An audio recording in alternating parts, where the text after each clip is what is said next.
The views and opinions expressed on any program are those of the producers and/or the persons appearing on the program, and do not necessarily reflect the views and opinions of FRC Media, Bristol Community College, or the City of Fall River.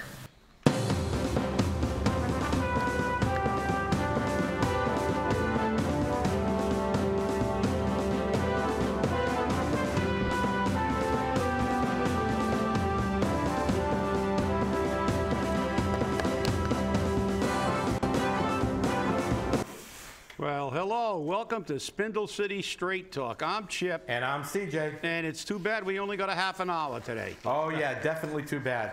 Well, let's talk about a couple of things. As many of you know, I worked very long and hard, independent of the show and of the company, for the lack of a better expression, and addressed the Amazon deal and the destruction of it by the city. Yesterday in the Herald News, they published a story about Amazon closes the deal on Fall River and Freetown land, finally. So that's a wonderful thing. It's all done.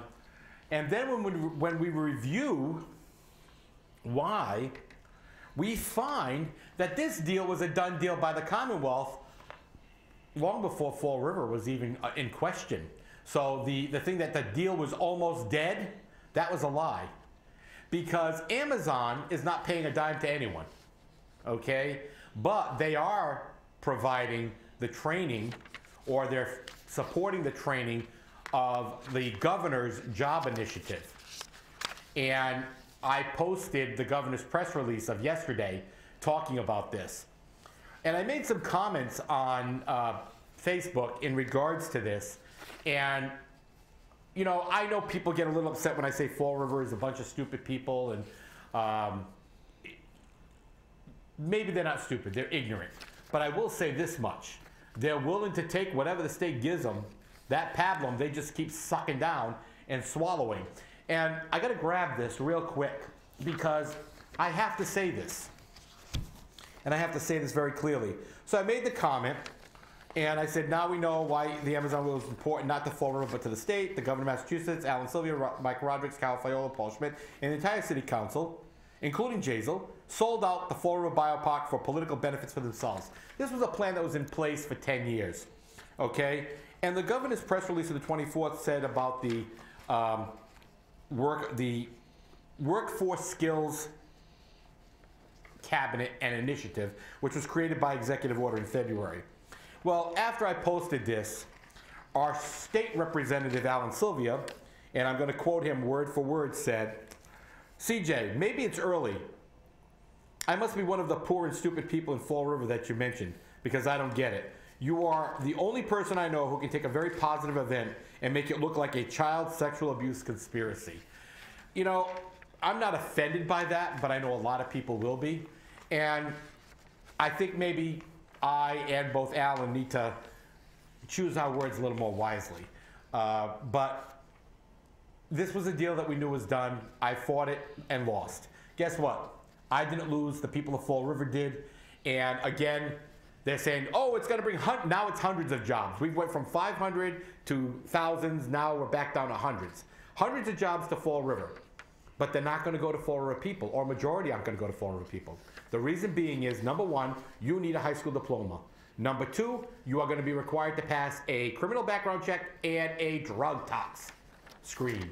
Well, that leaves out a good chunk of people in Fall River. So what do? I don't know. But we have so many hotbed issues to talk about that I want to get to them right away. Yeah.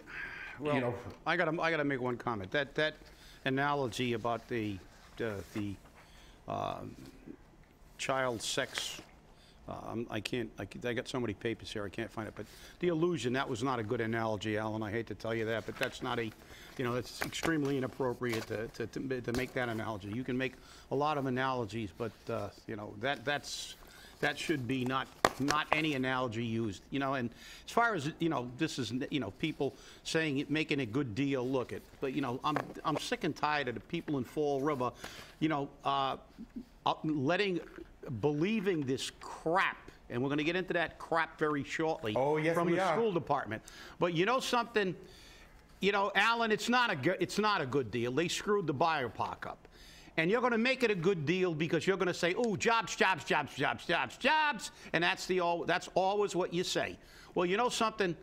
Yeah, this is the whole problem with this city. You feed them half-truths and distortions of fact. You know something? If the passing score on a test was 70 and you drop it to 30, and then you say, wow, we got 50% increase in people who passed. Did they really pass? Are they competent? Are we going to drop the scores, lowering scores for people to pass, saying that we improved from people failing with a 20% grade to a 40% grade, and say that's 100% improvement is absolute crap. You know, I've heard of half full rather than half empty. But let's be realistic. We're talking about real things here. And let's be objective, let's be pragmatic, and let's tell the truth. Stop spinning everything so you make everything look like, oh yeah, we're moving. Well, you know something? They dropped the passing grade from 70 to 60. Well, why don't we just make it 51%? Because you know something? I don't want a mechanic that passed with a 51% grade, because he doesn't know 49% of what he's supposed to know to fix my car. How well prepared do you think our students are if we continue to lower the bar and continue to manipulate statistics and data to make the system look good when it's failing? The bottom line is the Fall River school system has not met one target in any school in the city. And I don't care with all the hype, and you can march your bank presidents whose wives are school principals in front of the council, and they can talk in glowing terms about the school system. They're full of baloney. Because that same bank president was trying to defend them when he was working on Kathy Ann Viveris's campaign against Will Flanagan. And he wanted to protect the school system because his wife is part of the system. Well, guess what? I don't care. He actually said to me at that meeting, when I called him on, he said, how would you like me to go on against the fire department? I said, be my guest. If they're doing something wrong, you'll have to get behind me in line, because I'll call them on it. So this is the whole problem in this city. We love to paint. We look at everything not through rose-colored glasses, but through rose-colored glasses with blinders.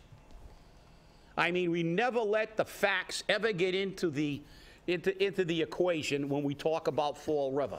It's always love it or leave it, you hate it, you're negative. Well, you know something? If every school isn't meeting its target according to the state, that's not negativity, that's reality. You know, and frankly, I'm tired of it, because we're on a school department and we're going to get into the school department's total lack of understanding of the healthcare system at some point in time, but I had to say that. And Alan, that analogy was very, very poor. Yeah, you want to call CJ things, I can give you a lot of things you can call it, but not comparing it to some kind of sex case. And you know what? I got the thick skin. Well, we got the letter finally from, they say, the Division of Local Services from the Mass Department of Revenue, which basically said, blah, blah, blah, we're not responsible, blah, blah, blah, go file a lawsuit. So they don't care, and they came out with the letter after they certified the tax rate. So again, when you threaten them with an injunction to stop them from certifying the tax rate, they go and do it. So now they want us to file a lawsuit against the City Council and the City of Fall River. So I'm tired. I'm done. I'm tired of trying to fight these battles when the people of Fall River can't get up off their backside and do it too. All right? I'm the one with his neck on the chopping block, not you. Okay? I'm the one that takes the heat, and I get my commentaries equated to child sex abuse scandals. This is unbelievable. You know what? If you can't fight for your own rights, why should I, as a sole individual, try to do it? It's just tiring. Okay? And if you want to be heard, you need to open your mouth. You can't stand in the background and say, oh, look at me, and then after it's successful say, oh, I was a big supporter of that. We remember that a year ago, don't we? So, you know, not going to go there. By the way, for you people in Fall River, the tax classification hearing is set for December 1st at 5:30 in the City Council chambers. This is where your City Council will decide who pays what in taxes. And if it's like last year, you, the homeowner, will pay more than the businesses. Because Messiah Mellion's going to come out and say, oh, we can't make the businesses pay more money. So that's also a line of bull. Everyone needs to pay their own freight. Now we get to Chip's story. I don't know if Chip wants to deal with this. Like I said, this is kind of like a hot button show today. It's just like wham, wham, wham. It's, you know, firepower. But before I do this, Chip, you better be warned. You may start hearing music in the background. That's it, because we, you know, go ahead, CG. Fall River School officials project higher health insurance costs, leading to bigger shortfalls. And this is the biggest line of bull I ever heard in my life. I was sitting in on this finance committee meeting, which, by the way, was held in a closet, it seemed. It was a small break room, and the public did not gain access. So that's, you know, well, they were able to gain access, but it wasn't really an area to sit. And a certain city school committee vice president turned around and says, I don't want to accuse the city of deceiving us, but... So, accordingly, they're $2-point-some-odd million short. Yeah. When all is said and done. And they blame it on Cana RX. And they say that, you know, we don't understand how the city always saved money, but we're going to be, you know, $1 million or $2 million short this year. Maybe because you're idiots? I don't know. Maybe because you need to present a false story to the press that was present? Because guess what? Both I and I do believe Chip spoke with the reporter for that, and he says, I can only report what they gave me. Well, guess what? You're a reporter. Report the truth. Oh, wait a minute. That might be something a little difficult for the the Herald News. So, I don't know, Chip. You serve on the IAC board. You know more than I do about stopgap insurance and multi-million-dollar shortfalls. well, look. This is a great case of be careful what you wish for, because you might get it, and an infinite ignorance of the system. Okay?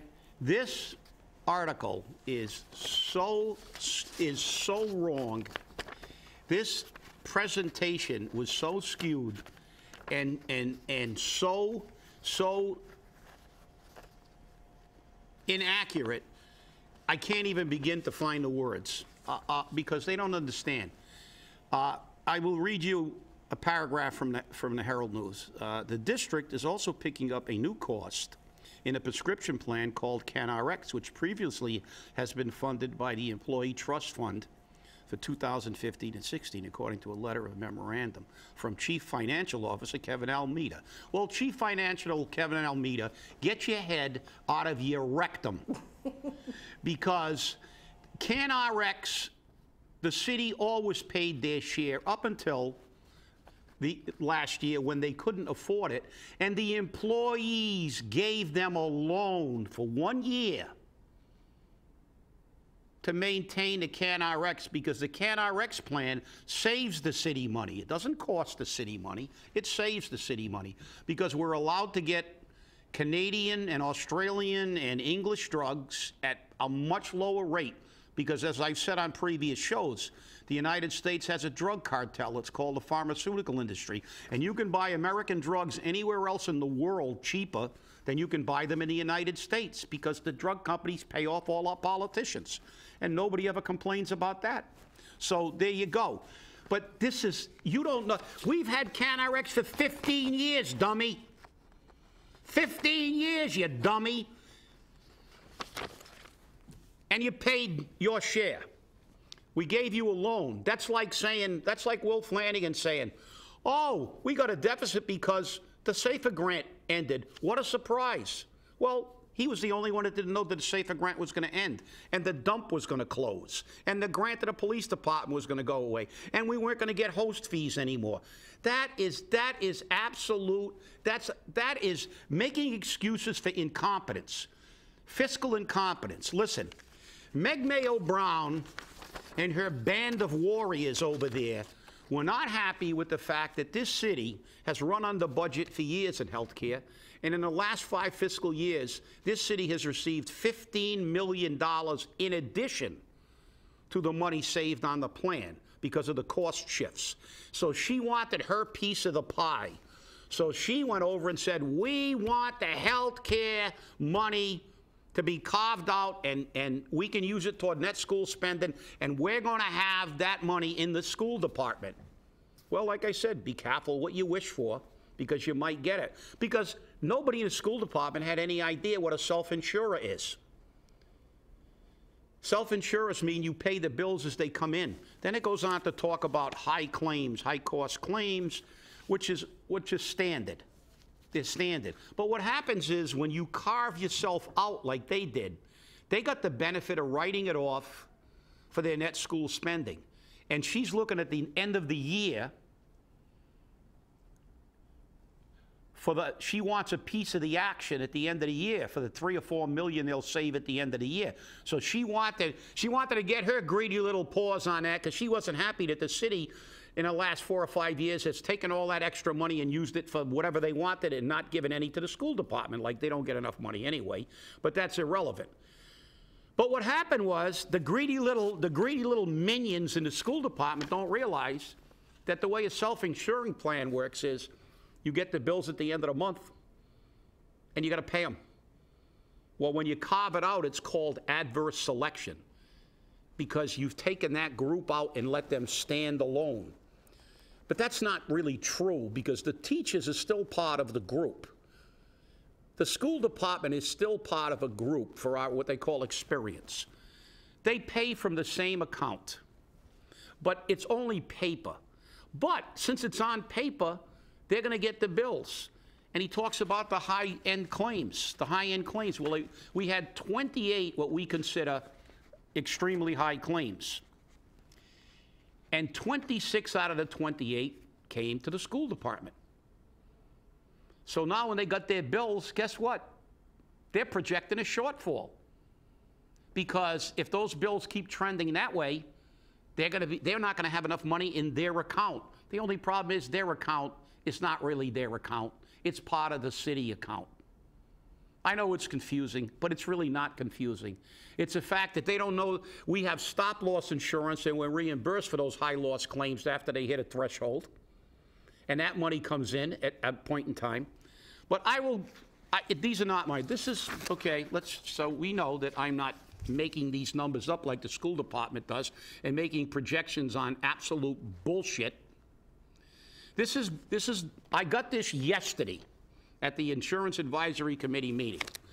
It is our monthly report from Group Benefit Strategies, a health insurance monitoring company that does claims monitoring and does projections, et cetera, and it has been with the city for a long, long time. And we get a monthly report. So, okay, this is pages and pages, plus I have the report from the city of Fall River that we're running so short that the Employee Trust Fund, which by the way includes the school department, has a surplus of $5,675,734.10. Does that sound to you like we're running under budget? Doesn't sound that to me. Here are the projections up at the close of yesterday. All our plans, Network Blue, New England, Blue Choice, New England, Blue Care Elect with deductible, and MedX with the PDP, prescription drug program, are running cumulatively at a rate of 95.9%. So we are 4.1% under budget. And if we want to translate that into numbers, as of this report yesterday, we are running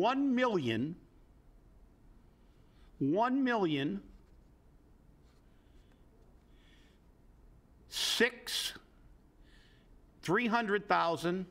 We're running almost 1.1 million under budget. Under budget. Not over budget. There are no shortfalls. It's only a shortfall in their budget because they wanted their cake and eat it too. But in reality, they can't handle a budget. They can't handle the money. They don't know what they're talking about. The fact is that they're not short. They're short because they wanted those bills. Now they got the bills and they can't pay them. But ultimately, those bills will be paid. But their problem is they have to fudge all their numbers for net school spending. But that's not our problem. But when the Insurance Advisory Committee is not going to allow them to manipulate that data, and to prove it, and I encourage you all to call Health and Human Services and ask Madeline Coelho about these numbers. But I'm looking for the CanRx portion from the city's report, but I've got it almost memorized. The reality is the CanRx premium was 358,000 or in that vicinity from the city, and 358,000 from the school department, which shows that the two are melded. This is a report for the total, the 7,500 employees and dependents that are covered by the city health care plan are in one group. Because the way healthcare it works is, the larger the group, the better your rates. Because what happens is the younger people that don't go to the doctors hold the overall experience costs down for the older people. And then when those younger people get older and they're replaced by younger people, it stabilizes the rates for everybody. That's the reason that people regionalize healthcare. They try to put towns get together, because the more people you have in the plan, the more stability you have in the premiums. Because that's the way it's done in the industry. And this report, their shortfall is caused because they asked for it. They asked to have themselves carved out and in essence cause only on paper, an adverse selection pool. And now they got bills that obviously they're not going to be able to pay, because we have catastrophic illnesses all the time. It's unfortunate. That's the way healthcare is. You're going to have people that have heart transplants and have cancer and have, major medical issues that cost hundreds of thousands of dollars, which is why we have stop-loss insurance. That's part of the system. It's like a crapshoot. Nobody knows. But we know we're going to have them. That's why we have stop-loss insurance. But the problem is, when you ask to be carved out and make yourself a smaller pool, you make yourself vulnerable to shortfalls. Because what happens is, as luck would have it, or unluckiness, 26 of the 28 catastrophic illnesses occurred to school department employees. Now, in the next reporting cycle, we could have 15 or 20 or 30 catastrophic illnesses, and 28 of those could be from the city side. But it's irrelevant, because in reality, everybody is lumped together into a group, and the employee trust fund and the city's money are all melded together. The school department wanted this because they thought they could get over. They thought they could get their cut of the excesses that we've had for years, and that's not my number. The city of Fall River reported over $15 million in surpluses in their health care plan over the past 5 fiscal years to the Department of Revenue. So this, again, shows why education reform should be reformed, and they've got to take the power away. When I spoke to that reporter yesterday, he talked about the CFO, and he said, well, they mandated the CFO. Well, of course. Education reform's the worst nightmare that the state has ever seen. They give you money, but what they do when they give you money is they create all these jobs and costs that break cities like ours back. They're mandated to have a CFO. And what's the problem? These people didn't talk to anybody. that's in charge of health care. They never called the Department of Health and Human Services. They didn't call and want a meeting. Their treasurer, the school department has its own treasurer. They have their own financial team. And you know what the problem is? Our government. The mayor is the chairman ex officio of the school committee. He is also the chief executive officer of the city of Fall River.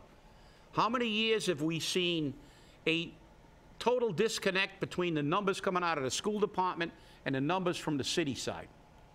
And then they ad nauseum debate these differences. Why? The mayor is the boss. He's also the chairman of the school board.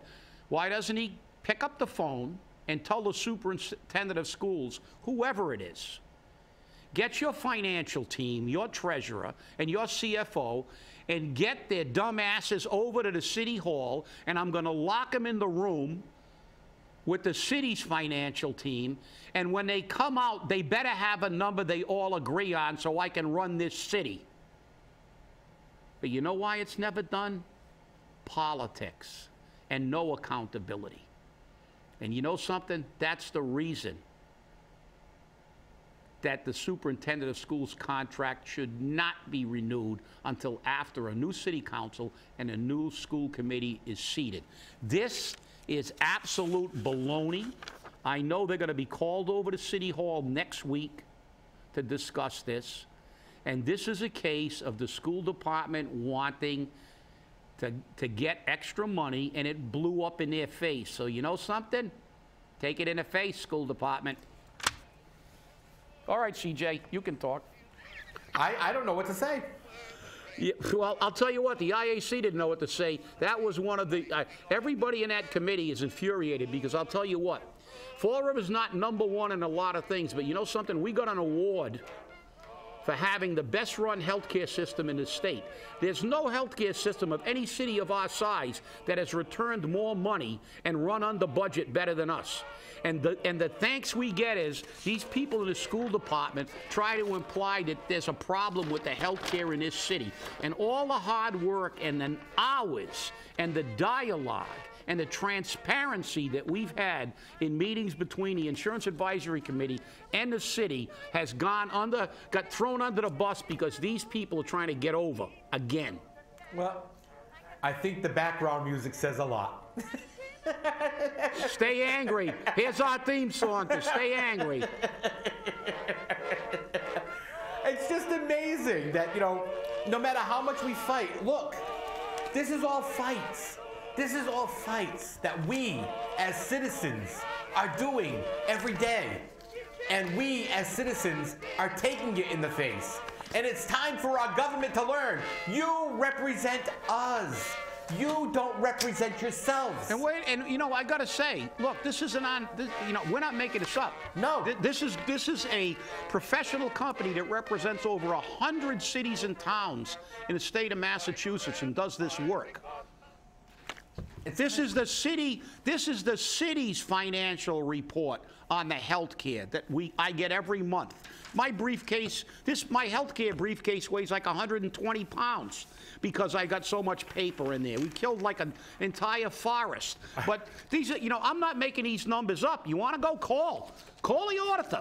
I got this yesterday. I'll read it again. Nah, you don't have to. We only got about a minute left. Over 5.6 million in excess in the employee account, which means that there should be 15 million or 16 million on the city side. Accordingly, we were told that doesn't exist. But I have to make an announcement. Youth Musical Theater is having a Rising Momentum fundraiser, and the award goes to on Friday, November 27th at 7 p.m. at St. John's Club. Please come out and support our youth theater people. They really need the help. Thank you very much for watching.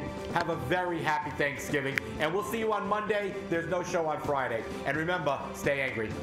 Eat a lot of turkey, stay angry, and remember the battle hymn of the Republic.